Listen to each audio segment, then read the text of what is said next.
أخيرا وصية لجميع الإخوان من جزئين. الأولى، الجزء الأول، الاهتمام بطلب العلم. عندك ديون، عندك مشاكل في الحياة، مفلس، عندك ذنوب ومعاصي، عندك جهل، كله بيحل بمجالسة ومجالس العلم ومجالسة الآيات والأحاديث والاستماع إليها، كله بيتحل. الدليل: إن لله تعالى ملائكة سياحة في الطرقات يلتمسون أهل الذكر فإذا وجدوا قوما يذكرون الله تعالى تنادوا، الملائكة بعضهم لبعض: هلموا إلى حاجتكم. قال: فيأتون ويجلسون فتقول الملائكة لبعضهم: فيهم فلان ليس منهم. قال: فيغفر الله لهم فتقول الملائكة لبعض: فيهم فلان ليس منهم إنما جاء لحاجة. قال: هم القوم لا يشقى بهم جليس. ولا يشقى أي في الدنيا والآخرة، لا يشقى بهم جليس. لكن مجالس العلم حارة سخنة. أما مجالس الواتساب حلوة وباردة، والفيسبوك والشمارات ده سهل. لكن مجالس العلم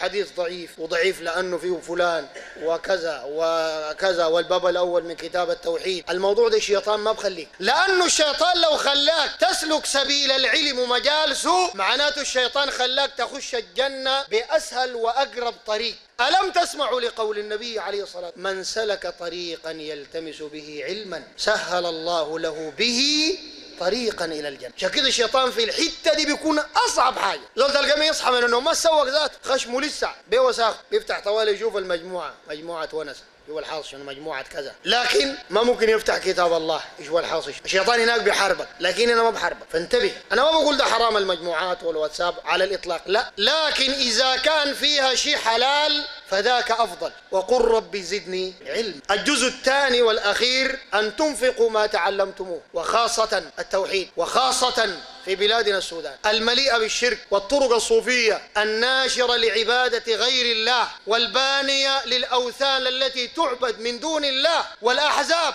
التي تعاون أهل الشرك وتسندهم في دعم الشرك والباطل والشبهات بمختلف أنواع الشبهات في البلد. أمسك من شيوعيين وإلحاد، أمسك الصوفية الشرك والقبب، أمسك حزب التحرير، أمسك الأخوان المسلمين، أمسك ما في بدعة الله أعلم جاب إبليس إلا تكون في بلدنا دي قاعدة مستقرة. ما في ضلال منذ أن خلق الله الأرض ومن عليها إلا في بلدنا ده موجود يا جماعة. ولا أعلم بلد في العالم فيها عدد بتاع طرق صوفية وقبب زي السودان أبدا. والكلام ده سمعته من واحد من علمائنا الكبار من فمه لأذنه عدة مرات، وأنا قاعد في البلد وعارفه أصلا، يعني ما كلامي براي. يبقى تاني يا جماعة زول يكون قاعد مربع يدينه ودير شغالين في الإذاعات برنامج حول البريق في التلفزيون، شرك وكفر ودعوة إلى عبادة غير الله، وانت منشغل بالدنيا. عيب والله عيب. الدنيا شيل منها، لكن قدر نصيبك اللي بكفيك، واجعل الباقي كله، وهذا أيضا لدعوة التوحيد.